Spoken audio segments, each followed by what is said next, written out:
La consapevolezza dell'autismo, la quotidianità delle persone disabili stravolta dal virus. Laura Cason. 55 metri quadri, periferia di Roma. Qui vivono Stefania e Antonello con i loro 2 figli, Nicole, 17 anni, e Daniel, 13.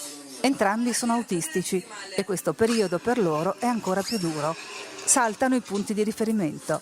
Cambiare la concezione del tempo in una persona che non ha la concezione del tempo è estremamente complicato. È saltato tutto quello che è la strutturazione della giornata e quindi tutte le famiglie si stanno trovando in una situazione veramente disperata. Cambia anche la percezione dello spazio.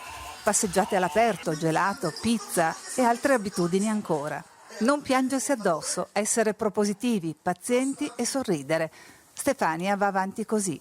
I ragazzi, ci dice, devono sapere che non sono soli. Si deve provare a mantenere quel minimo contatto anche a distanza, perché anche soltanto per un ragazzo poter vedere quelle figure che era abituato a vedere tutti i giorni è fondamentale. Per le famiglie che devono convivere con l'autismo, tutti i giorni è il 2 aprile. Troppe famiglie in questo momento si sentono abbandonate dalle istituzioni, dalla scuola, dai centri, centri sportivi, centri ricreativi, i centri di terapia. Non abbandonate le persone con autismo, non abbandonate le famiglie.